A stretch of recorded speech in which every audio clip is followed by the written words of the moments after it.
샬롬. 샬롬. 다시 한번 하겠습니다. 샬롬. 샬롬. 다들 거룩한 한 주 보내셨는지요? 오늘 이 자리에 나오신 모든 여러분들을 진심으로 환영하고 축복합니다. 오늘은 찬양을 시작하기 앞서 제가 잠시 책을 한번 소개하고자 합니다. 이 책은 제가 워십 리더 교육을 받으면서 이제 읽어야 했던 필수 독서 중 하나였는데요. 이 책은 사실 예배 사시기는 책으로 이제 하나님이 기뻐하시는 예배를 위한 40가지의 묵상과 고백을 적어놓은 그런 책입니다. 근데 이 책을 제가 굳이 오늘 왜 들고 왔느냐 하면은 오늘 여러분들께 한 가지 질문을 던지고 싶습니다. 어떻게 보면 도전이 될 수도 있을 것 같은데요. 이 책에서 가장 처음 이 저자인 노신주 목사님께서 말씀하시는 부분이 무엇이냐면 왜 예배를 드리십니까, 여러분? 우리가 예배를 드리는 이유는 무엇일까요? 라는 그런 질문을 던집니다. 그래서 여러분은 왜 예배를 드리시나요? 왜 예배를 드리시나요? 저희가 예배를 드리는 그 이유가 무엇인지 한번이라도 깊게 고민하시고 생각해 보신 적 있으신지 한번 물어보고 싶은데요. 사실 이 질문에 대한 답을 사실은 지금 바로 당장 이렇게 찾을 수는 없지만 그래도 여러분이 앞으로 예배자로서 그리스도인으로서 살아가시면서 한 번쯤은 꼭 깊게 고민해 보시고 자기만의 답을 성경을 통해 찾을 수 있었으면 좋겠습니다. 그리고 이 책에서는 이렇게 얘기를 해요. 우리가 예배를 드리는 그 이유에 대해서 이렇게 얘기를 하는데요. 한번 조금 읽어드리겠습니다. 그리스도의 죽으심은 단순히 다른 사람을 사랑하는 본을 보여주기 위한 것이 아니라 실제로 우리 죄를 용서하셔서 하나님의 자녀가 되게 하기 위한 것입니다. 그러므로 예수 그리스도께서 저를 위해 죽으셨다는 것이 제가 예배해야 할 이유가 됩니다. 예배를 통해 원하는 대로 변화되지 않아 답답하기도 하지만 그럼에도 예배를 포기할 수 없는 것은 예수 그리스도를 통한 그 은혜가 예배를 가능하게 하기 때문입니다. 모든 예배의 핵심은 예수 그리스도의 십자가와 부활입니다. 그것을 기억함은 단순히 은혜 받은 자들의 마땅한 도리가 아니라 은혜 받은 자들이 예배해야 할 이유입니다. 예수 그리스도는 모든 예배의 목적일 뿐만 아니라 모든 예배의 동기입니다. 그래서 모든 예배는 은혜 받기 위한 의무나 수단이 아니라 은혜 받은 자들의 반응입니다. 은혜는 능력을 부여하는 것이 아니라 새로운 신분을 부여합니다.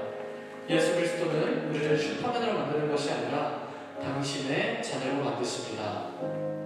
여기서 핵심을 다시 한 번 더 말씀드리자면 모든 예배의 핵심은 예수 그리스도의 십자가와 부활입니다. 그리고 또한 예수 그리스도는 모든 예배의 목적일 뿐만 아니라 모든 예배의 동기입니다. 그래서 모든 예배는 은혜 받기 위한 의무나 수단이 아니라 은혜 받은 자들의 반응이어야 한다고 말하고 있습니다. 이 내용을 사실은 머리로 이해는 될지라도 마음속으로 깊이 그렇게 와닿진 않을 거라 생각합니다. 저도 아직은 그렇게까지는 아닌 것 같고요. 하지만 저희가 예배하는 이유는 분명히 찾아야 된다고 생각합니다. 예수 그리스도의 그 십자가와 그 부활하심을 저희가 깊이 묵상하며 살아가면서 저희의 삶이 예배가 될 수 있기를 소망하며 여호와께 돌아가자 찬양하시겠습니다.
그리스도를 보내사 그를 통해 우리의 모든 죄를 사하신 주님의 그 사랑을 계속해서 찬양하며 예배하며 나아가기 원합니다.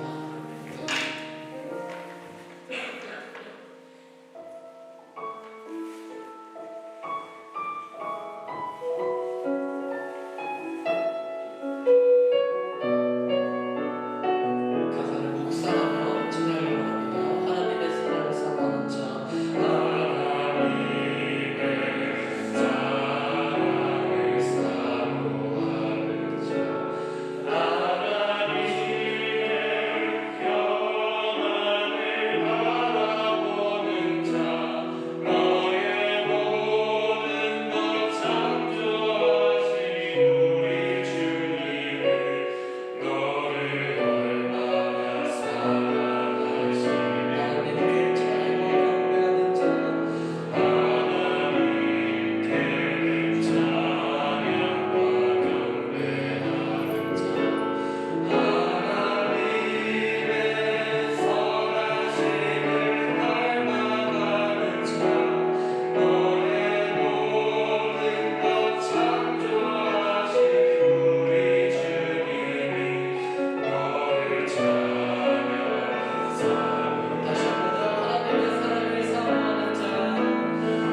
하나님께서 사랑의 눈으로 언제나 우리를 바라보시고 인자한 귀로서 우리 모든 상황에 귀 기울이시며 우리가 어둠 가운데 있을 때 밝은 빛을 비춰주시고 작은 시대에도 응답하시는 하나님의 그 사랑을 깊이 묵상하며 나아가기를 소망합니다.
주님을 알고 기뻐하고 말씀을 나눌 때 주나 그 사모하며 이제 우리 예배를 합시다.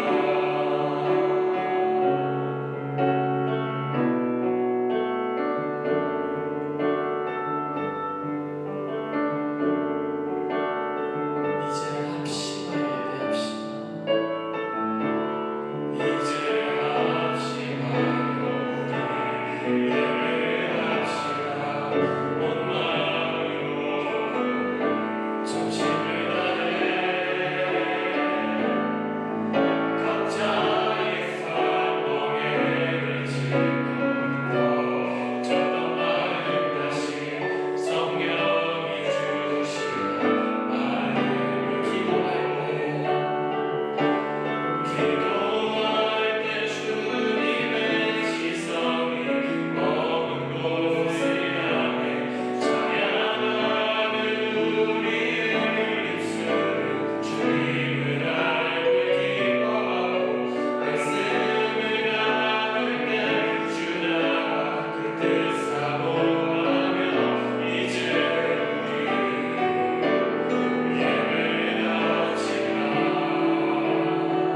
우리 안에 하나님을 생각하지 못하게 하는 여러 가지 고민과 걱정 모든 것들 주님 이 시간 주님 앞에 내려놓사오니 오로지 나를 구원하시고 나를 살리신 예수 그리스도만을 온전히 바라보며 나아가는 귀한 이 시간이 되게 하여 주옵소서.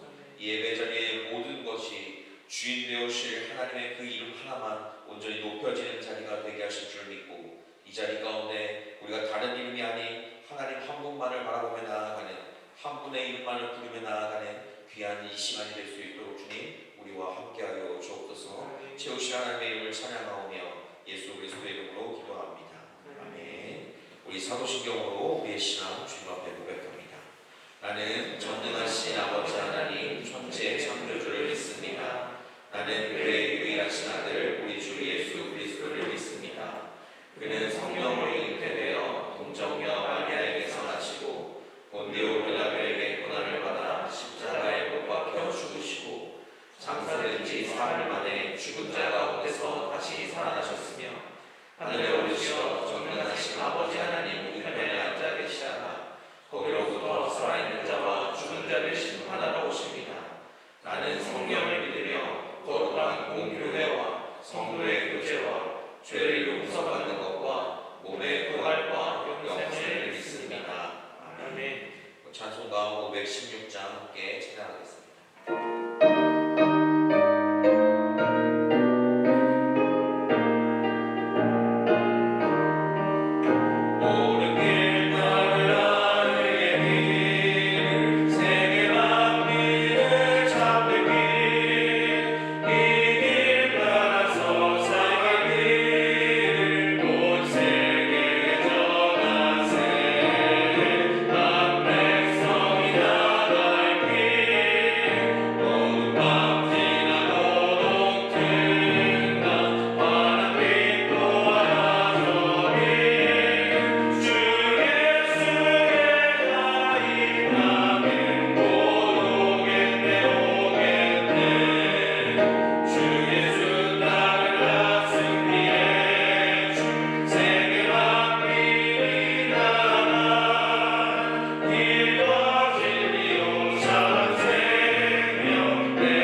주의 영화로우심과 존귀하심을 영원토록 찬양드리고 합니다. 모든 것의 인도자가 되시는 주님, 저희의 약함 또한 아십니다.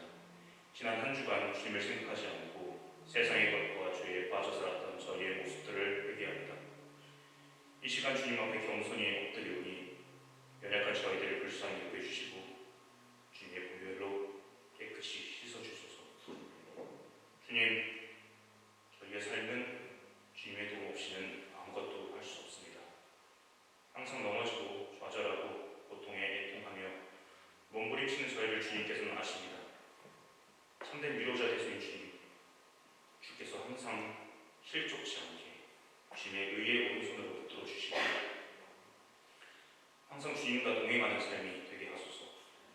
주님의 말씀이 삶의 양식이 되게 하시고 주님의 성령으로 저희의 상한 심령을 회복시켜 주소서.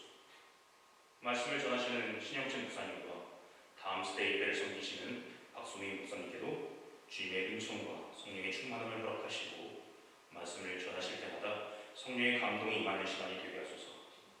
낯선 타지에서 공부하고 있는 모든 분들과 성도분들 한 분 한 분 하나님께서 부족함 없이 하나님의 능력을 채워주시고 말씀과 기도로 넉넉히 이기는 주님의 자녀들이 되게 하소서. 예배 모든 것을 주님께 맡기오며 사랑하는 예수 그리스도의 이름으로 기도드립니다. 아멘.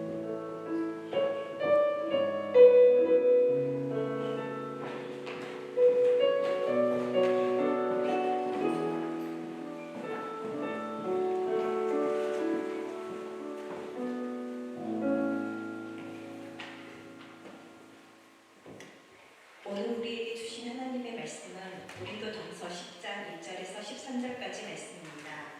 형제들아, 나는 너희가 알지 못하기를 원하지 아니하노니 우리 조상들이 다 구름 아래에 있고 바다 가운데로 지나며 모세에게 속하여 다 구름과 바다에서 세례를 받고 다 같은 신령한 음식을 먹으며 다 같은 신령한 음료를 마셨으니 이는 그들을 따르는 신령한 반석으로부터 마셨음에 그 반석은 곧 그리스도시니라. 그러나 그들의 다수를 하나님이 기뻐하지 아니하셨으므로 그들이 광야에서 멸망을 받았느니라. 이러한 일은 우리의 비보기가 되어 우리로 하여금 그들이 악을 즐겨한 것 같이 즐겨하는 자가 되지 않게 하려 하노니 그들 가운데 어떤 사람들과 같이 너희는 우상 숭배하는 자가 되지 말라. 기록된 바 백성이 앉아서 먹고 마시며 일어나서 뛰논다 함과 같으니라. 그들 중에 어떤 사람들이 음행하다가 하루에 23,000명이 죽었나니 우리는 그들과 같이 음행하지 말자. 그들 가운데 어떤 사람들이 주를 시험하다가 뱀에게 멸망하였나니 우리는 그들과 같이 시험하지 말자. 그들 가운데 어떤 사람들이 원망하다가 멸망시키는 자에게 멸망하였나니 너희는 그들과 같이 원망하지 말라. 그들에게 이런 일은 본보기가 되고 또한 말세를 만난 우리를 깨우치기 위하여 기록되었느니라. 그런즉 선줄로 생각하는 자는 넘어질까 조심하라. 사람이 감당할 시험 밖에는 너희가 당한 것이 없나니 오직 하나님은 믿으사 너희가 감당하지 못할 시험 당함을 허락하지 아니하시고 시험 당할 즈음에 또한 피할 길을 내사 너희로 능히 감당하게 하시느니라. 이것은 주님의 말씀입니다.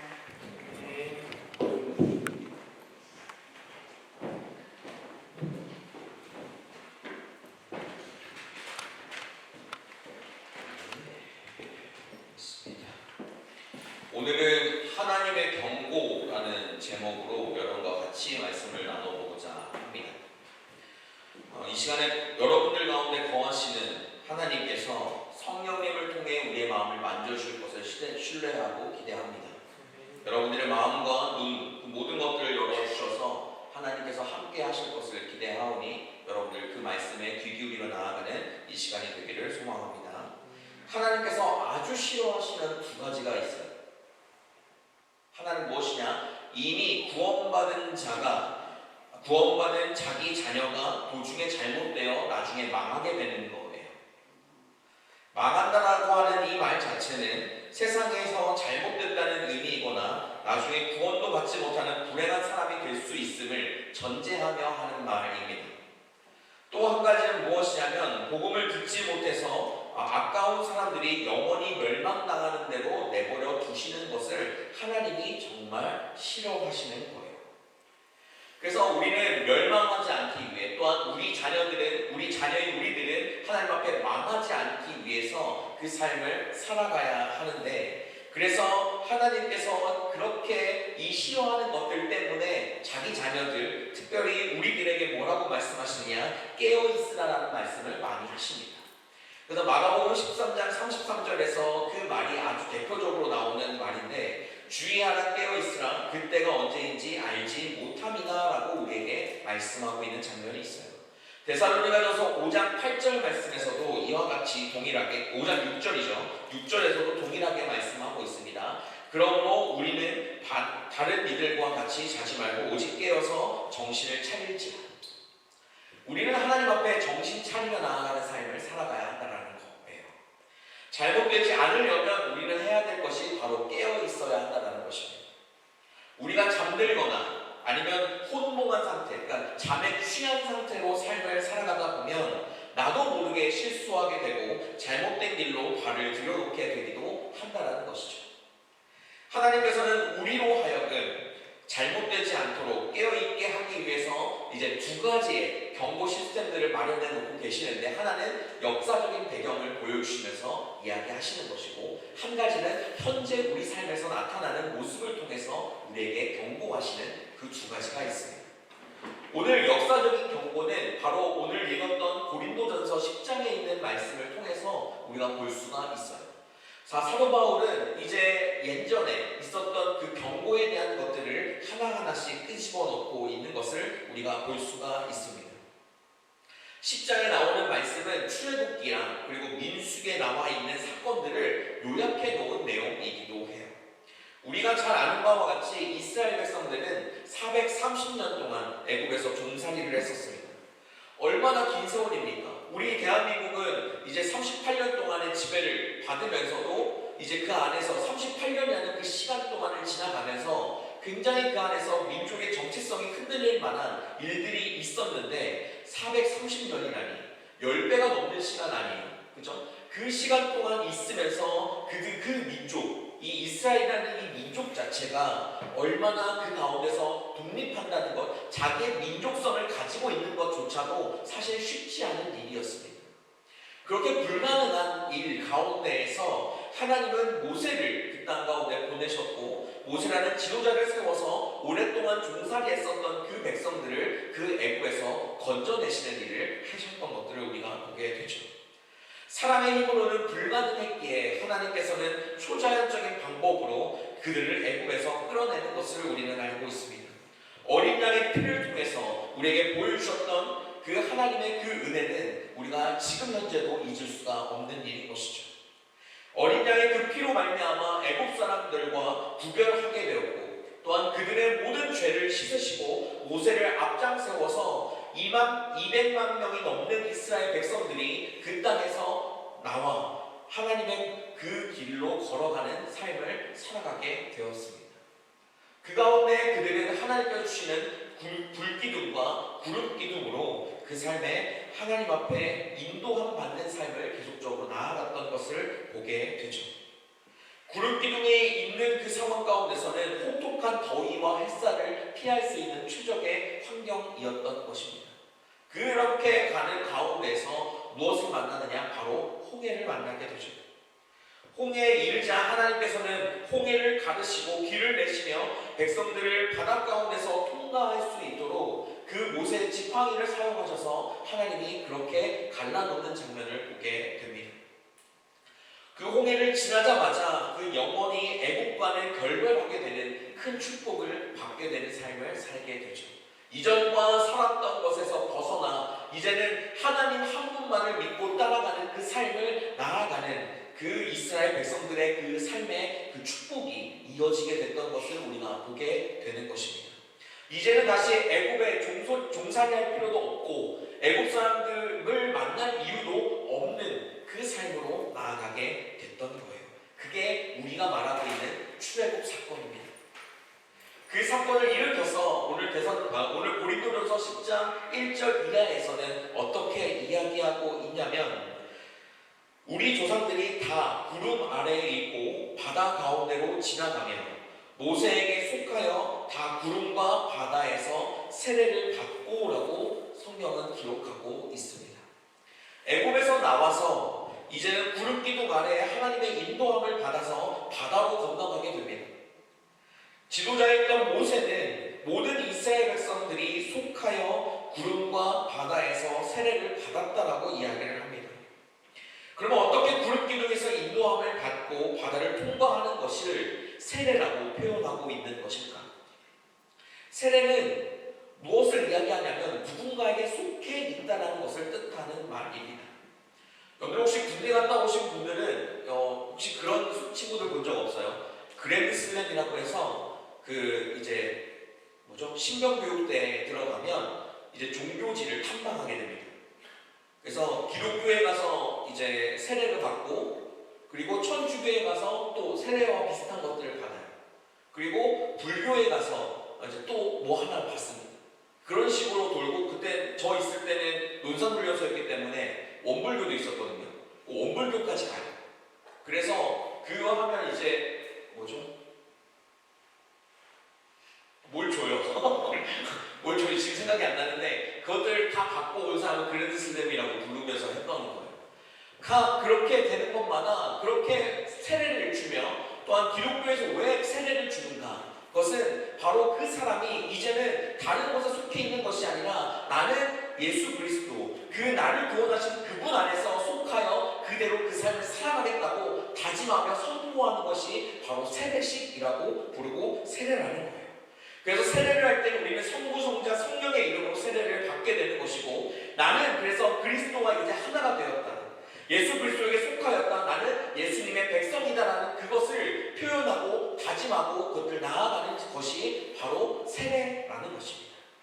바로 이스라엘 백성들에게 있어서 구름 기둥으로 함께 하시고, 또한 그 바다를 건너게 하셨던 그 하나님과 이제는 더 이상 떨어지지 않고 나는 그분과 함께 살겠다라고 말한 그것 자체가 바로 세례라고 표현하고 있는 거예요. 그것처럼 그 이스라엘 백성들은 그렇게 모든 세계 앞에서 하나님의 백성으로서 인치심을 받고 그대로 하나님이 주시는 불기둥과 구름기둥 사이로 계속적으로 뚜벅뚜벅 걸어가는 삶을 보게 됩니다. 그들이 걸어갔던 곳은 어디냐? 바로 사람이 살 수 없는 황량한 땅, 그 광야라는 곳이었어요. 거기에는 우리가 잘 아는 대로 먹을 것도 없고 마실 것도 없는 곳이었습니다. 더욱이 200만 명이 넘는 사람들과 수백만 마리나 되는 그 가축들을 먹여 살려야 된다는 것 자체가 불가능한 일이었던 것이죠. 그들은 그 죽음의 땅으로 그대로 하나님의 인도하심 따라 뚜벅뚜벅 걸어갔습니다.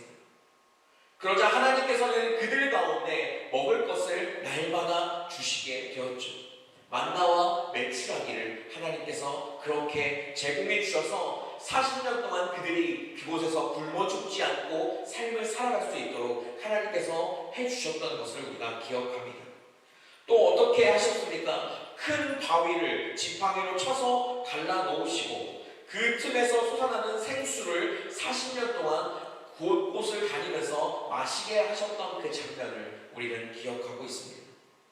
이처럼 이것은 사람의 어떤 노력으로 사람이 바위를 깨서 물을 내는 것이 아니라 하나님께서 철저하게 그들에게 음식을 주시고 그들에게 물을 내시는 것을 보게 되었어요. 그 이스라엘 백성들은 그래서 그 가운데 신령한 식물, 신령한 물이라는 말씀을 오늘 고린도전서 10장에서는 그것을 이야기하고 있는 것입니다. 출애굽 사건은 앞으로 예수를 믿고 구원받을 하나님의 거룩한 백성이 되는 사건을 미리 우리에게 예고하여 또한 보여주셨던 거였어요.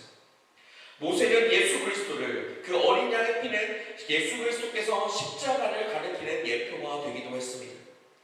하늘에서 내린 그 만나와 또한 그 바위에서 터진 생수를 마셨다는 것은 우리의 생명의 양식이 되시고 생명의 생수가 되시는 예수 그리스도를 다시 우리에게 보여주고 있는 것을 보게 됩니다.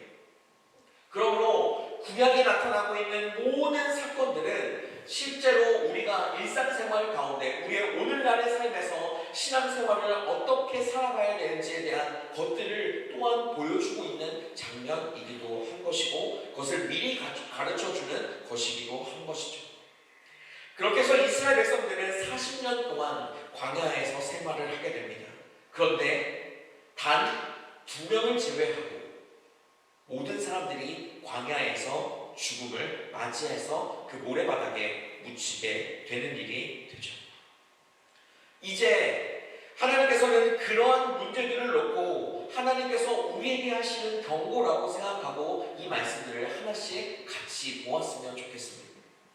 이스라엘 백성들이 그 광야에서 하나님으로부터 그렇게 큰 은혜를 받았고 하나님의 인도하심을 따라 그 하나님을 직접 목도할 정도로 그 삶을 꾸준하게 살아갔음에도 불구하고 그들이 그 가운데 가장 처음에 한 일이 무엇입니까? 바로 우상 숭배였습니다. 그들은 금송아지를 만들어 하나님이 무엇이냐? 아니 하나님은 지금 내 눈앞에 없다. 모세가 시내산에 올라갔잖아요. 그 가운데서 우리가 이 금송아지가 우리를 인도해낸 하나님이다 라고 이야기하면서 그렇게 우상을 섬기는 일을 끊임없이 반복했며 나아갔습니다. 이 우상 숭배를 어디서 했을까요? 바로 애굽의 땅에서 했던 거였습니다. 애굽에서 종살이를 430년 동안 하면서 그곳에서 보고 자란 것이 바로 우상, 그 다른 신들에게 절하며 기뻐하며 춤추며 나아갔던 것으로 자기가 복을 누린다고 생각했던 것 때문에 오늘 똑같이 그 일을 했던 것이었죠. 출애굽기 32장에서 바로 이 말씀이 나오는 장면이 나옵니다. 수많은 사람들이 이 가운데서 하나님의 징계를 받고 그 가운데 죽임을 당하는 일을 맞이하게 되죠. 그래서 오늘 말씀인 7절 말씀에서는 이렇게 이야기하고 있습니다. 너희는 우상 숭배하는 자가 되지 말라. 그 다음에 민수기 25장에서 무엇을 이야기하고 있냐면 이스라엘 백성들이 간음죄를 범하는 장면이 나오게 됩니다. 미디안 사람들이 자신이 불리해지자 자신이 미디안 사람 중에 가장 예쁜 사람들을 데려다가 그 이스라엘 백성 안으로 보내게 됩니다. 그 아름다운 처녀들의 이스라엘 백성들을 틈사이에 끼워 넣어서 그들을 유혹하게 하고 또한 그것에 미혹받은 이스라엘 백성들이 그 가운데 간음을, 성적인 타락을 맞이하게 되는 장면을 우리가 보게 되는 것이죠. 하나님께서 이것을 보시고 참다 못해 그들을 징계함으로 그들이 하루에 23,000명이 죽었다라고 성경은 기록하고 있습니다. 그 8절 말씀에서 그렇게 음행하다가 죽게 되었다라고 이야기하면서 너희는 그렇게 음행하지 말아라 라고 이야기하고 있습니다. 민수기 14장에서는 이제 정탐꾼을 보내는 장면이 등장하게 됩니다. 그 정탐꾼이 돌아와서 하나님의 말씀을 거역하고 그 가운데 여기는 더 이상 들어갈 수 없습니다. 여기는 정말 우리가 갈 수 없습니다. 가면 우리 다 죽습니다. 라는 그러한 정보들을, 나쁜 정보들을 이스라엘 백성들에게 듣게 하자 그들은 금세 자신을 이곳 가운데 인도했던 하나님을 원망하기 시작합니다. 그 결과로 이스라엘 백성들이 영원한 하나님의 축복을 놓치게 되는 비극적인 결과를 맞이하게 되는 것이죠. 그래서 우리도 저들처럼 주를 시험하지 말아야 한다라고 성경은 기록합니다. 또 그 이스라엘 백성들은 하나님 앞에 물과 양식이 없어 하나님을 원망했던 일이 있었어요. 그 가운데서 하나님은 그 가운데 불뱀을 보내서 모든 사람들을 물게 죽게 하심으로 또한 많은 사람을 희생하는 것들을 보게 되었습니다. 그것들을 보면서 오늘 고린도전서 10장 9절 말씀에서는 뭐라고 나오느냐, 하나님을 시험하지 말라라고 이야기하는 그 앞에뿐만 아니라 10절 말씀에서는 그 하나님 외에 원망하지 말아라라고 이야기를 하고 있습니다. 주를 시험하지 않는 것, 원망하지 않는 것이 그냥 우리에게 주어지는 것이 아니라 예전에 있었던 그 결과값으로 우리에게 경고하는 장면을 보게 되는 것이죠. 하나님께서 왜 이렇듯이 구약에 있는 그 내용들을 그렇게 보여주고 있는 것일까요? 그것은 6절 말씀에 이렇게 이야기하고 있습니다. 역사를 통해 배워야 한다는 것을 이야기하는 거예요. 이 모든 게 본보기가 된다. 그러므로 우리로 하여금 그들이 악을 즐겨한 것 같이 즐겨하는 자가 되지 않게 함이라.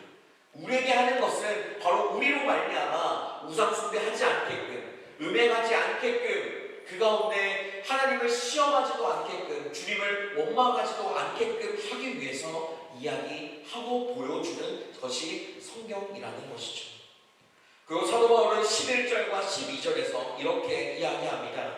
이런 일이 일어난 것이 본보기가 되고 또한 말세를 만난 우리를 깨우치기 위하여서 기록되었느니라 라고 이야기하면서 12절에 그런즉 선줄로 생각하는 자는 넘어질까 조심하라 라는 말을 하게 됩니다. 여러분들, 우리는 스스로 서 있다라고 생각할 수 있습니다. 근데 여러분들, 우리가 잊지 말아야 될 것은 우리는 지금 이 순간에 서 있다 할지라도 언젠가 우리는 넘어질 수도 있는 사람이라는 사실입니다. 하나님께서는 이렇게 하나하나 우리의 삶 가운데 경고를 보여주십니다. 그 경고 가운데서 우리는 그 삶에 하나님 앞에 어떻게 반응하며 그 삶을 살아 나아가시겠습니까? 여러분, 이 세상은 현재 말세가 가까이 오고 있습니다. 우리가 잘못하면 영적으로 깊은 잠에도 빠지기 쉬워요. 저나 여러분에게 우상이 없을까요? 하나님만을 섬긴다라고 입으로는 그렇게 시인하면서 삶을 살아가고 나의 신앙을 주님 앞에 고백하며 주님을 찬양하며 주님 앞에 나아가지만 마음속에는 하나님보다 더 살아가는 어떤 우상들이 자리 잡을 수도 있다는 사실입니다. 그게 여러분들에게 돈입니까? 아니면 여러분들에게 어떤 쾌락입니까? 아니면 어떠한 야망입니까? 아니면 이 세상 사람들에게 이 세상에서 자신이 추구하고 있는 어떠한 목적입니까? 무언가 하나님보다 더 사랑하는 우상이 우리에게도 있을 수가 있습니다. 이 우상이 우리의 눈을 어둡게 하면 나도 모르게 잘못되고 나도 모르게 망하게 될 수 있다는 사실입니다. 우리가 성적으로 타락하지 않을 위험이 있다라고, 타락하지 않을 수 있다라고 단언할 수 있는 사람이 몇이나 되겠습니까? 오늘날 세상이 얼마나 음란합니까? 웬만한 것들은 눈 하나 깜짝하지 않는 그 세상 가운데서 옛날에는 처녀가 아이를 낳는다라고 하면 웃음거리가 됐지만 지금은 그 아이를 낳아도 문제가 되지 않고, 결혼했다 이혼을 한다 할지라도 문제가 되지 않고, 재혼을 한다고 해도 문제가 되지 않는 여러 가지 그냥 사회적으로 통념 그냥 이렇게 되는 그 세상 가운데서 살아가고 있지 않습니까? 우리는 그 세상 가운데, 이 음란한 세상 가운데 여전히 삶을 살아가고 있기 때문에 우리의 그 육적인 쾌락의 종이 될 수 있는 위험은 언제든지 우리에게 도사리고 있고 우리도 얼마든지 그렇게 될 수도 있다는 거예요. 이럴 때마다 우리는 말씀을 펴놓고 역사적인 교훈을 받아야 합니다. 또한 나도 그렇게 주님 앞에 음란했다가 또한 그렇게 음행하는 사람이 되면 주님 앞에 망한다 라고 하는 하나님의 경고를 우리는 깊이 있게 들을 수 있어야 한다는 것입니다. 우리가 하나님을 원망했던 일은 혹시 없으십니까? 하나님께 불평하고 있지는 혹시 않으십니까? 하나님을 시험하고 있지는 않으십니까? 혹시 마음속으로 성경은 이 세상 가운데 있는 삶, 이 세상 가운데 드러나는 것이 아니라 예전에 있었던 그 말씀뿐이잖아요. 성경대로 벌을 받고 또한 복을 받는 사람들이 얼마나 있다라고 우리가 생각하며 살겠습니까? 왜냐하면 이 세상 가운데 있는 많은 사람들은 성경을 모름에도 불구하고 우리 눈에 봤을 때는 잘 사는 것처럼 보이잖아요.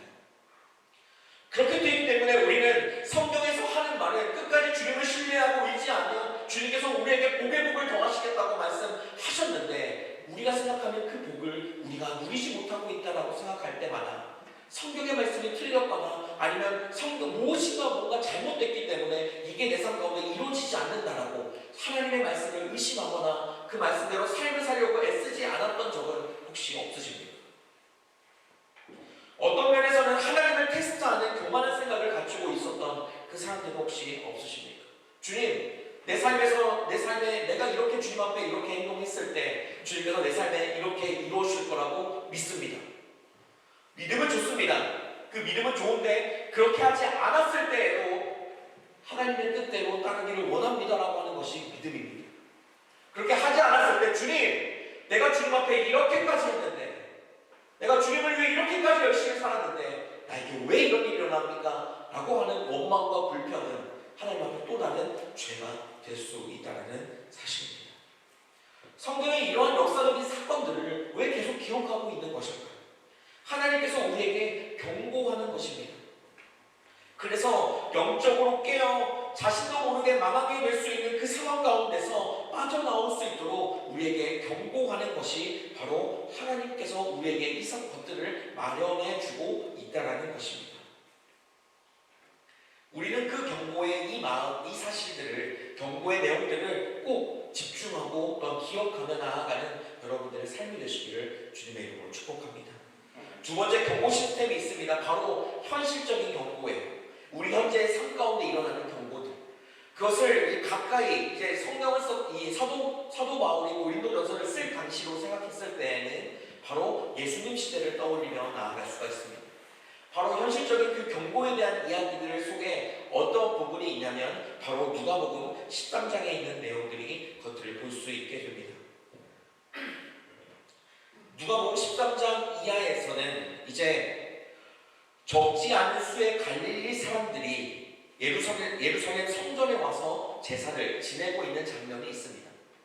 그 가운데서 말씀에 나와 있는 것처럼 빌라도가 어떤 갈릴리 사람들의 피를 그들의 제물과 섞는 일이라고 이야기하고 있거든요.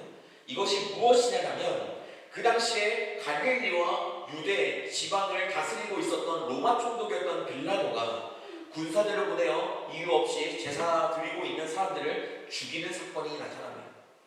그 죽이는 사건으로 인하여서 제사를 지내고 있던 모든 사람들의 피가 제물에 흩어 뿌려지게 됐던 일이 있었던 거예요.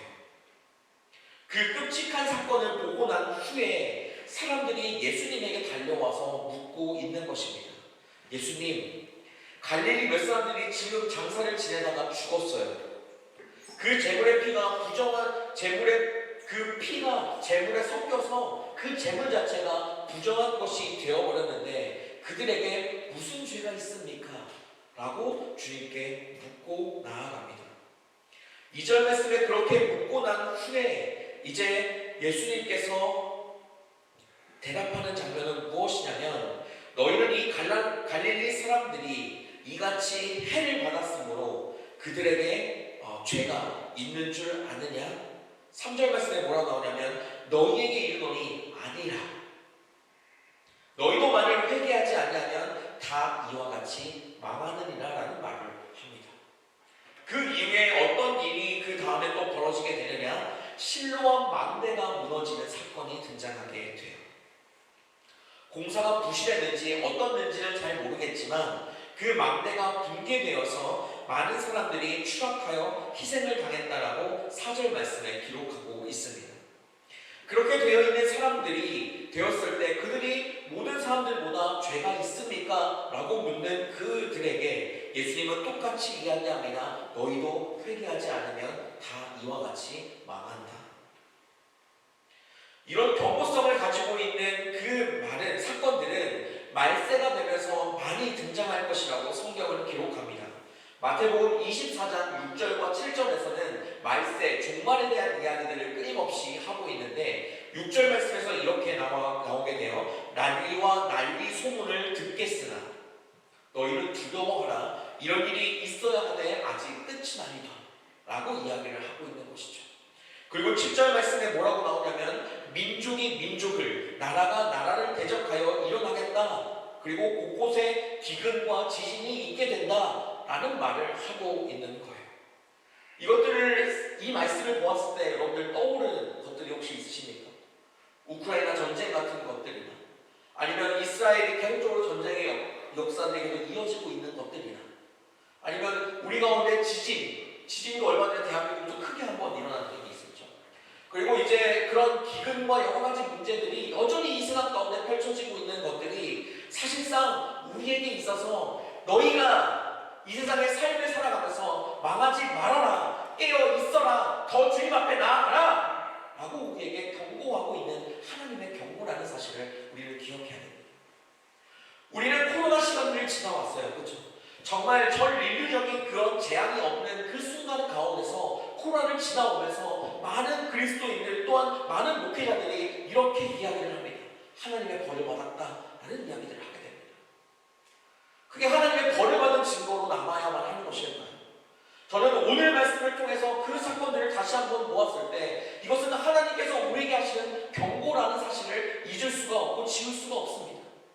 코로나라는 그 시간들이 우리의 삶에 많은 것들을 뒤바꿨어요. 그렇죠? 그 시간들을 지나가면서 환율도 미친 듯이 올라가고 있고 그 시간들을 지나가면서 우리 삶에 있는 많은 것들이 변화가 되기 시작했습니다. 그 가운데 우리는 그 사건을 통해 우리가 더 주님 앞에 이제 깨어 있어야 하겠구나. 이제 정말 말세가 다가오고 있구나 라는 사실을 잊지 않아야 한다는 거예요.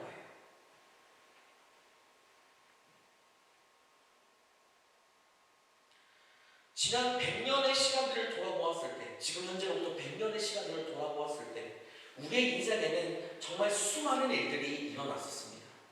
2001년 9.11 테러가 일어난 것도 그런 여러 가지 사건들 중에 하나잖아요. 얼마 전에 스페인과 포르투갈이 정전이 됐던 그 일들도 정말 계속적으로 정말 알 수 없는 상황 가운데 일어나는 그 수많은 일들이 그냥 누군가의 죄 때문에, 그 사람들이 죄가 많기 때문에 일어났던 그런 일들이 아니라 그냥 하나님 앞에 말세가 다가오면서 자연스럽게 일어나는 현상들이라는 거예요. 그러한 현상들 가운데서 우리가 무엇을 해야 되느냐, 다시 한번 우리는 주님 앞에 깨어 있는지 아닌지를 점검해야만 한다는 것입니다. 그 사건 하나하나가 우리를 경고하시기 위해서 하나님께서 주시는 것임을 오늘 사도 바울은 고린도전서 그 10장에 있는 말씀을 통해 이야기하고 있는 거예요. 여러분, 나도 모르게 영적으로 잠들어 간다라고 생각해 본 적은 혹시 없으십니까? 우리 마음속에 있는 우상을 한번 들여다보시기를 바라요. 오늘날 교회가 하나님보다 더 크게 생각하는 우상이 무엇인지를 우리는 다시 한번 곱씹어보며 생각해 보아야 합니다. 혹시 돈은 아닙니까? 혹시 좋은 건물은 아닙니까? 아니면 어떠한 명예나 아니면 어떠한 야욕, 야신이 혹시 그 가운데 있지는 않습니까? 우리를 이와 같은 것들을 통해서 하나님께서 경고하신다는 사실을 우리는 깊이 있게 생각해야 됩니다. 근데 가장 안타까운 사실은 뭔지 아십니까? 사람들은 경고를 잘 듣지 않는다는 거예요. 성경에 기록되어 있는 그 역사적인 그 경고를 듣고도 사람들은 경고를 잘 듣지 않습니다. 아이, 옛날에 일어났던 거잖아. 나는 지금 하나님 잘 믿고 잘 살고 있는데 뭐. 그 사람들은 성경도 못 봤는데 난 성경도 보고 있어. 그런 것들로서 그 옛날 것으로 치부하고 지금 현재 우리가 삶을 살아가는 데 있어서 우리는 서 있는다라고, 스스로 서 있다라고 생각하는 그 생각 자체도 우리는 다시 한번 생각해 보아야 한다는 거예요. 그렇기 때문에 그러한 사건들이 일어나고 내 삶에 알 수 없는 일들이 일어나는 그 순간에 우리는 하나님 앞에 기도하지 않습니다. 하나님, 내가 주님 앞에 더 깨어있기를 원하는 마음으로 주님께서 이 상황들을 펼쳐 보이시는데, 주님, 나는 주님 앞에 더 다가가는 삶을 살기를 원합니다. 우리 아까 찬양으로 고백했던 것처럼 주만 바라볼 줄 아는 삶을 살아가는 것으로 우리의 삶을 보내는 것이 아니라 그 문제와 그 사건을 해결하는 것에만 집중하고 있다는 것입니다. 삶에 어떤 문제가 일어나도 기도하지 않습니다. 내가 주님 앞에 즐기며 나아가는 가운데 있어서 나는 하나님 앞에 온전하게 서 있는 자이기 때문에 나는 이 문제를 하나님께서 해결해 주실 거야 라는 믿음만 가지고 주님 앞에 기도하지 않는 것이 허다합니다. 그 사람들은 하나님 앞에 영적으로 스스로 깨어있다고 생각할지라도 우리는 잠들어 있는 사람일 수 있다는 사실입니다. 여러분, 혹시 그런 경험 없으세요? 잠자고 일어났는데 내가 지금 잠에서 깬 건지 아직 꿈속에 있는 건지 모르는 그 사람들 혹시 경험해 보신 적은 없어요? 저는 있거든요. 일어났는데 꿈에서 지우가 없어졌어요. 일어났는데 지우가 없는 거예요. 그래서 큰일 났다. 아내를 막 부르면 난리 쳤던 적이 한 번 있었습니다. 근데 사실상은 꿈은 꿈이었고 삶은 전혀 달랐던 것인데도 그렇게 꿈과 현실이 갑자기 오버랩이 돼가지고 그렇게 됐던 삶이 있을 수 있어요. 우리의 신앙도 그럴 수 있다는 거예요. 우리의 신앙도 지금 나는 깨어있다고 생각할지 몰라도 나는 지금 자고 있는 상황일 수도 있다는 사실입니다. 그래서 오늘 하나님의 경고, 이 모든 것이 필요한 거예요. 여러분들, 담배 때문에 1년에 800에서 9만 명이 죽는다는 사실을 혹시 알고 계십니까? 담배값에 요즘에는 이제 나오잖아요. 거기 자체에 아예 그냥 이렇게 됩니다. 담배 피면 이렇게 됩니다라는 게 써 있잖아요. 그죠? 그렇게 써 있는데도 불구하고 담배 피는 사람들이 점점 늘어요. 앞으로 이제 WTO에서 얘기했을 때 앞으로 20년이 지나가게 되는 상황에서 세계적으로 1,000만 명이 담배 때문에 희생당한다라고 이야기하고 있습니다. 그 중에 700만 명이 개발도상국에 있다라고 이야기합니다. 여러분, 끔찍한 경고가 그 문구가 그렇게 쓰여 있는데도 불구하고 유유히 담배를 태우면서 그 가운데 그 삶에서 내 삶의 의미와 목적을 찾으려고 하십니다. 우리는 그 삶에서 벗어나야 한다라는 거예요. 이거는 비단 한 가지 예일 뿐이지 우리는 삶에서 경고라는 것을 받는 사람으로서 그 경고랑 하나님 앞에 유혹 가운데 있어서 우리는 하나님의 경고를 듣기보다 이 유혹에 빠져 살아가는 그 삶을 그대로 살고 있기 때문에 우리는 지금 여전히 우리는 영적으로 잠든 상태라고 이해할 수 있다는 것입니다. 비참하지 않은 일이 아니에요. 그렇죠? 우리에게 하나님께서 경고를 하신다라고 지금 계속 이야기하고 있습니다. 경고는 하나님께서 왜 하는 걸까요? 너 그러다 죽어. 너 똑바로 살아. 라고 진짜 그렇게 하시는 하나님의 마음은 어디에 있는 것일까요? 왜 그렇게 우리에게 성경을 통해도 경고하셨고 그리고 또 삶의 지금 현재 우리가 살아가는 모든 순간의 삶 가운데서 왜 그렇게 우리를 경고하고 있는 것일까요? 우리는 잘 알고 있습니다. 하나님께서 세상을 사랑하시기 때문입니다. 아까 서두에 이야기했죠. 하나님의 끔찍하게 싫어하는 것 두 가지가 있다고. 바로 나의 자녀들이 하나님 안에 살아가는 그 자녀들이 망하게 되는 것과 또한 하나님을 알지 못하는 수많은 사람들이 멸망당하는 그 두 가지를 싫어하신다고 말입니다. 예수를 믿는 우리는 끔찍히 사랑하는 분이 하나님이시기 때문에 잘못되지 말라고 우리에게 경고하는 것입니다. 잘못하면 구원도 못 받는 불행한 자가 되지 않도록 우리에게 경고하고 있는 것입니다. 자녀를 사랑하지 않는 부모가 어디에 있겠습니까? 자녀가 잘못되는 것이 뻔히 보이는데도 불구하고 경고하지 않는 부모가 어디에 있겠습니까? 마찬가지입니다. 하나님은 사랑이십니다. 사랑이시기 때문에 우리가 잠이 들면 깨어오기 위해서 경고하실 수 있습니다. 하나님은 사랑이시기 때문에 우리가 위험한 벼랑 끝에 서 있는 순간에서도 어떤 방법과 어떤 수단을 동원해서라도 우리를 깨우고 그곳에서 벗어나게 하기 위해서 하는 것이 바로 하나님의 그 마음이라는 것입니다.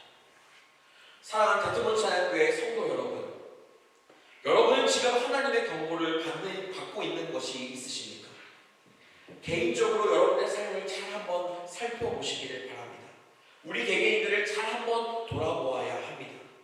하나님의 경고의 메시지가 지금 혹시 없으십니까? 여러분들의 자녀에게 혹시 문제가 일어나고 있지는 않으십니까? 하나님께서 무엇을 경고하고 있는지 우리는 그 삶에서 귀 기울여 잘 보아야 합니다. 여러분들에게 어떤 예고하지 않은 사건들이 발생하고 있지는 혹시 않으십니까?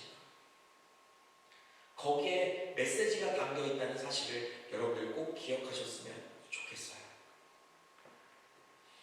여러분들 펜을 혹시 떨어뜨려 보신 적이 있어요? 지금 펜이 없는데 이 펜을 내 손에 들고 있을 때 이것이 놓쳐서 떨어뜨렸다고 생각을 해봅시다. 그러면 떨어지는 펜이 보이죠?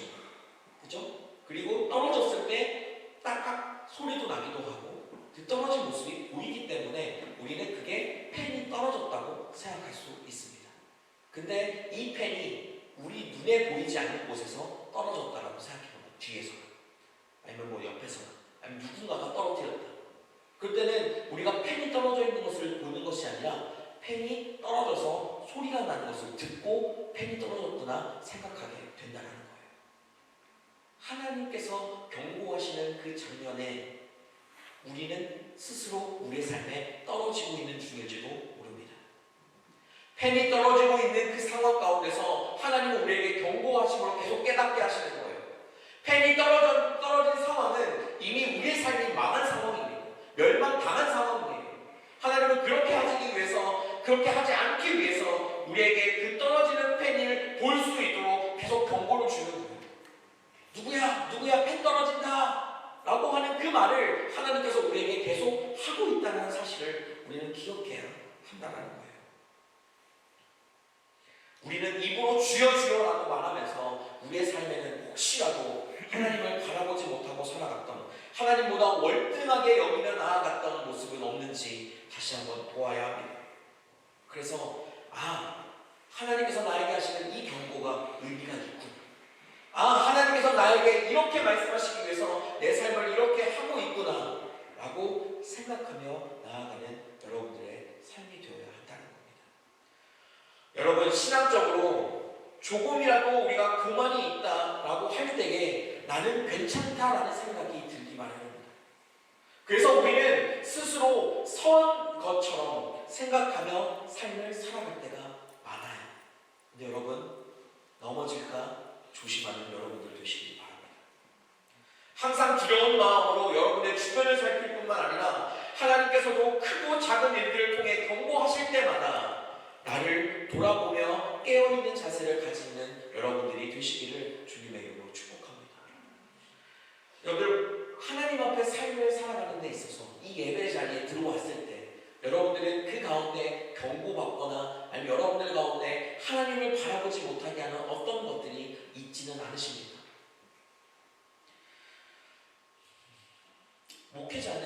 목회자는 기본적으로 그 영적인 것에 대한 그 분별, 그리고 영적인 것에 대한 그러한 마음들이 많이 생깁니다. 목회를 하면서도 하나님 앞에 더 다가가면서도 생겨요. 그런데 그것을 섣부르게 여러분들에게 고백하거나 이야기하지 않는 이유는 바로 그것 하나로 인하여서 하나님의 질서가 깨져버릴 수도 있기 때문입니다. 하나님을 바라보고 살지 않고 목사가 하는 말을 따라 살 수도 있기 때문이에요. 제가 아까 찬양하려고 이제 앉아가지고서 이제 찬양을 하는데, 그래도 이제 찬양을 저는 이제 집중해서 하려면 눈을 감은 상태로 그 앞에 십자가를 그리면서 하나님 앞에 그 가사를 고백하면서 찬양을 하게 됩니다. 근데 오늘은 찬양을 하는데 자꾸 다른 생각이 막 제 안에 들어오는 거예요. 이게 뭐 여기에 영적인 상태라고 생각하진 않고 이제 그 사단의 공격들이 저에게도 동일하게 이제 임하는 거라고 저는 판단을 했거든요. 정말 견딜 수가 없네요. 눈만 감으면 아까 그 우상숭배했던 그 있잖아요.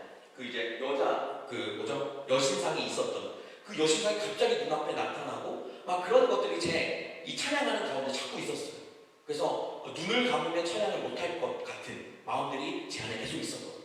그 눈을 뜨고 찬양을 하고 가사를 뚜렷하게 보고 다른 생각을 안 하려고 기도하는 마음으로 찬양하면서 그 시간을 보냈던 것도 제 안에 있었어요. 우리가 삶을 살다 보면 이렇게 깨어 있어야 될 때가 수없이 많다는 사실을 여러분들 꼭 기억하셨으면 좋겠어요. 그리고 한 가지 부탁드리는 것은 이 예배 가운데서 가장 많이 시험에 들고 힘들게 되는 것이 사실 저거든요. 그래서 저를 위해서도 여러분들 꼭 기도하며 나아갔으면 좋겠어요. 제가 생각해보니까 금요 기도회 때랑 주일 예배 때 안 아팠던 적이 별로 없어요. 그냥 별것 아닌데 아파요. 지금도 집에서 약을 먹고 왔거든요. 왜냐면 갑자기 원래 제가 중이염이 이쪽에 있는데 그게 갑자기 심해져가지고 머리가 견딜 수가 없는 거예요. 이쪽에 머리를 이렇게 하고 눕지 않으면 진짜 너무 힘들 정도로 그런 시간들이 있었었는데 기도하면서 나아가니 지금은 괜찮아요. 그러니까 우리가 일생생활을 살아가는 가운데서 저도 목사기 때문에 저도 스스로 서 있다고 생각하는 그 순간에서도 저도 한순간에 넘어질 수 있다는 사실입니다. 여러분들도 그것들을 기억하고 여러분들의 삶에서도 그렇게 여러분들이 온전하게 서며 나아가는 삶으로 그렇게 나아가야 한다는 것들을 말씀드리기 위해서 이 말을 하고 있는 거예요. 우리는 하나님 앞에 그렇게 삶을 살아야 합니다. 오늘 이 설교를 여러분들이 그냥 듣고 흘려버리는 것으로는 경고를 잘 받아들여야지 라고만 생각하는 게 아니라 이 말씀도 다시 한번 돌아보시고 그 가운데 정말 내가 하나님 앞에 뿌리 뽑아야 되는 것들은 어떤 것이 있는지를 다시 한번 결단하고 결정하며 나아가는 여러분들의 삶이 되시기를 바라요. 우리는 스스로 서 있다고 자부할 수 있을 만큼 하나님 앞에 거룩하지 않습니다. 우리는 하나님 앞에 이 말세가 오는 이 시기 가운데서 우리는 더 하나님을 붙들고 나아가지 않으면 우리는 넘어질 수밖에 없는 일들이 수없이 나타난다는 사실이에요. 아무리 경고해도 움직이지 않는 사람처럼 사는 게 아니라 경고할 때 주님, 내가 주님께로 돌아갑니다 라고 말하며 고백하는 여러분들의 삶이 되시기를 주님의 이름으로 축복합니다. 우리가 지금같이 하나님 앞에 찬양하며 또 다시 우리가 하나님 앞에 들었던 말씀을 주님 앞에 드리며 나아가기를 소망합니다. 우리가 이 상황 가운데서 하나님의 경고를 들을 때 그것을 온전하게 볼 수 있는 것은 바로 주님만 바라볼 때인 줄 믿습니다. 우리가 그 찬양으로 하나님 앞에 나아가는 이 시간이 되기를 소망합니다.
사람이 감당할 시험 밖에는 너희가 당한 것이 없나니 오직 하나님은 믿부사 너희가 감당하지 못할 시험 당함을 허락하지 아니하시고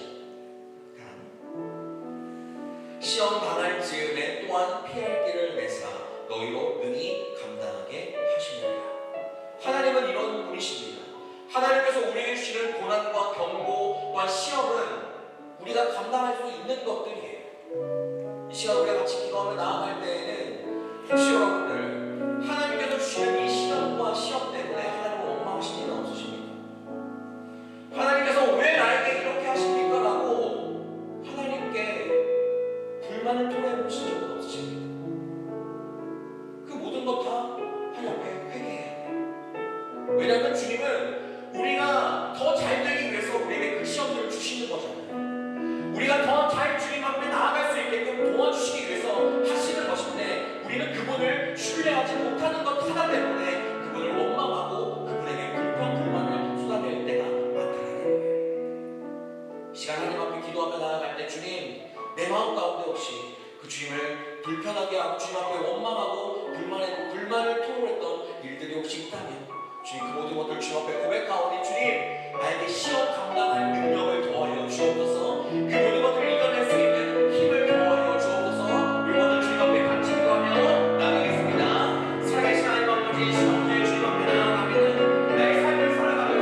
우리가 찬양으로 고백했던 것처럼 하나님은 사랑의 눈으로 우리 모두를 바라보고 계시고 하나님은 임재한 귀로서 언제나 우리에게 귀 기울이시고 어두움의 밝은 빛을 비추어 주실 뿐만 아니라 우리의 작은 심에도 응답하시는 분이 하나님이십니다. 그 하나님보다 더 사랑하고 더 나아갔던 것이 혹시 있으십니까? 삶에서 하나님을 바라보기보다 삶에서 하나님보다 더 사랑했던 것들이 혹시 무엇입니까? 하나님에게 내는 시간을 아까워하면서 내가 해왔던 것은 혹시 무엇입니까? 그것들을 이 시간 다 주님 앞에 내어놓기를 소망합니다. 그리고 주님 앞에 다시 한번 결단하기를 원합니다. 주님, 나는 주님만을 바라보며 살아가겠습니다. 주님만을 바라볼지라 라고 말하는 고백하는 여러분의 이 시간이 되기를 소망합니다. 우리 그런 마음으로 주님 앞에 기도하며 나아갑시다. 살아계신 하나님 아버지, 이 시간 먼저 주님 내 삶을 드려 하나님 한 분만을 바라보며 나아가기를 소망합니다. 모든 것 가운데 선하게 인도하시는 주님, 하나님 한 분만을 의지하며 내 삶을 드려 주님 한 분만을 바라보며 나아가기를 소망하옵니다. 채우시니까 하나님을 의지하게 하시고 채우시니까 하나님 앞에 내 모든 것들을 내어놓아 하나님만을 바라보며 나아가는 삶을 살아갈 수 있게 도와주옵소서. 주님만을 의지하며 나아갑니다.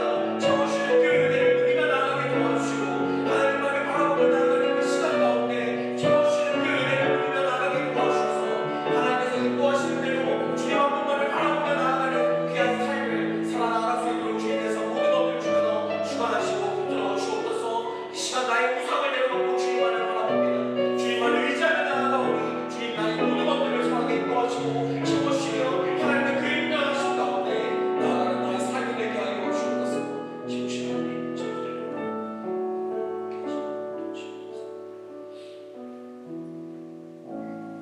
살아계신 하나님 아버지, 하나님이 우리를 사랑하신다는 그 사실을 내가 살면서 그게 내 눈앞에 보이지 않는 하나님이 나를 사랑하신다 하니 하나님의 그 사랑보다 내 앞에 놓인 나의 즐거움, 내 앞에 놓인 내가 하고 싶은 것, 나의 욕망, 아니면 내가 삶을 살아가는 데 필요한 것들만 눈을 돌리고 나아갔던 나의 삶을 주님 용서하여 주옵소서. 주님을 바라보며 나아갈 때 주님은 나에게 이 세상 모든 만물을 만드신 그 주님이 아버지 되어주실 뿐만 아니라 아버지가 자녀에게 좋은 것을 줄 아는 것처럼 하나님은 우리에게 가장 좋고 가장 선한 것으로 채워주실 줄 알매도 불구하고 그렇게 살지 못했던 나의 연약함을 주님 불쌍히 여겨 주옵소서.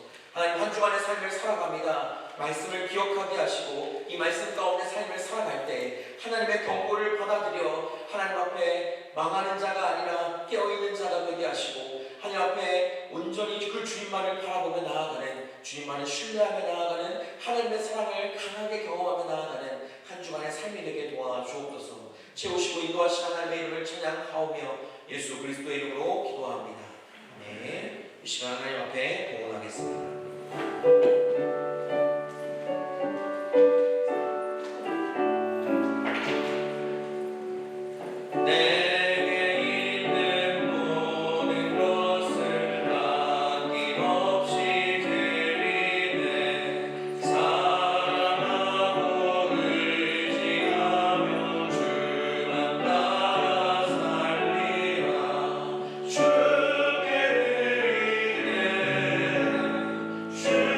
주께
차례 주님께서는 우리에게 생명 주시고 우리에게 하루하루 살 수 있는 힘을 더하여 주셨음에 감사합니다. 그 감사함에 또한 주님께서 우리를 살 수 있도록 우리에게 재물 더하여 주심에 감사하여 주님 앞에 예물 드리오니 예물 드린 모든 손길들마다 하나님을 끝까지 사랑하며 나아가는 자들이 되게 하시고 하나님의 말씀을 귀 기울이며 나아가는 자들이 될 수 있도록 주님 함께하여 주옵소서. 함께하신 하나님의 이름을 기억하오며 드린 모든 이 예물이 하나님의 나라를 위해 정말 하나님께서 싫어하시는 망하고 멸망하는 것을 보호하는데 귀하게 쓰임받는 도구가 되게 하여 주옵소서. 함께하신 하나님의 이름을 찬양하오며 예수 그리스도의 이름으로 기도합니다. 아멘. 우리 다 같이 자리에서 일어나셔서 하나님 앞에 화송 찬양하겠습니다.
우리를 죄에서 살리시기 위해 우리의 죄를 짊어지시고 우리를 대신하여 십자가에 죽으신 예수 그리스도의 은혜와 우리를 위해 그 아들을 내어주신 하나님의 무한하시고 영원하신 사랑과 우리에게 말씀을 깨닫게 하시고 예수 그리스도를 믿게 하시며 하나님의 말씀을 따라 살아가도록 언제나 우리를 위해 중보하시는 성령님의 충만하심과 내주 교통하심이 이번 한 주 주님 앞에서 영적으로 깨어 살아가기 위해 주님의 말씀을 붙들고 살고자 다짐한 모든 성도 위해 그들의 학교와 직장 그리고 가정 위해 한국에 있는 가족들 위해 지금부터 영원까지 함께 하옵시기를 간절히 축원하옵나이다. 아멘.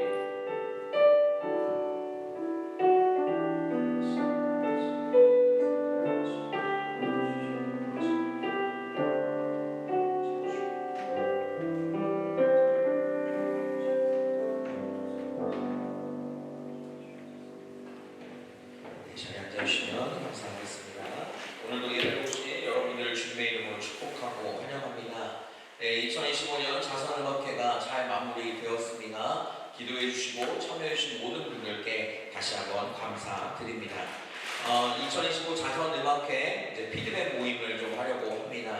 다시 참여했던 분들 그리고 모두 다 참여하셔서 함께 교회에서 또 식사도 그리고 또 내년과 또 올해 보완해야 될 점들에 대해서도 함께 나누는 시간들이 되었으면 좋겠습니다. 이 피드백 모임이 잘 진행이 되어서 내년도 자선음악회를 또한 잘 준비할 수 있도록 그렇게 함께 기도해 주시는 모든 분들 되시기를 바랍니다. 야외 예배가 있습니다. 다 다음 주입니다. 18일 날짜이고 오전 10시에 이제 모여서 같이 예배드리고 이제 하게 될 겁니다. 아마 이제 구글에 검색을 다 해보시면 거리가 멀지 않다는 것도 아실 것이고 버스가 많이 있다는 것도 아실 거예요. 그러니까 여러분들 10시까지 못 오시거나 아니면 중간에 가셔야 되고 아니면 오전에 못 와도 오세요. 알겠죠? 중간중간 오면 계속 고기는 구워져 있을 거고 그릴은 돼 있을 거고 밥은 있을 거니까 다 같이 오셔가지고 함께 즐거운 시간들을 보내는 것들이 되었으면 좋겠습니다. 네, 오늘부터 샘 모임을 시작합니다. 샘 첫 모임을 통해서 하나님 안의 기쁨과 행복이 가득한 시간이 되기를 소망합니다. 샘이 여러분들 이제 어디 샘인지는 다들 카톡들 받으면서 아실 거고 이제 오늘 처음 오셨거나 아니면 포함이 안 되어 있는 분들은 이제 제가 따로 배정을 해드리도록 하겠습니다. 그리고 오늘 이제 샘 모임을 어디서 할지를 못 정했어요. 아직 어디 못 정해서 저희가 이제 샘 지기분들이 예배 끝나자마자 저희가 제비뽑기를 할 겁니다. 그래서 이제 샘 하나는 여기 본당 그리고 본당 2층 그리고 하나는 두 샘은 저쪽 개마인대 자리에 오른쪽과 왼쪽이 될 거고 그리고 하나 더는 저 안쪽에 있는 쇼파방을 이제 사용하게 될 겁니다. 그렇게 사용되어진다는 거 알고 있으면 될 것 같고요. 그 정해지는 대로 샘지기를 따라서 이동해 주시면 될 것 같아요. 그 전에 먼저 정리하는 것들 다 마무리해 주시고 같이 이동하는 걸로 하도록 하겠습니다. 원래 오늘 제가 그 새 생활의 시작 상반기 수료식을 하려고 했으나 제가 준비를 제대로 못하는 관계로 다음 주로 연기하도록 하겠습니다.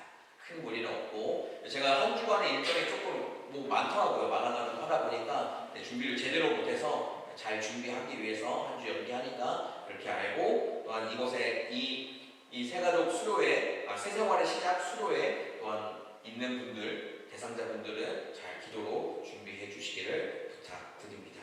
예배 잘 마쳤고요. 하나님 앞에 또한 이 시간 같이 구호하고 그리고 정리하는과 동시에 샘 지기분들은 저한테로 다 와 주시기를 부탁드립니다. 구호하겠습니다.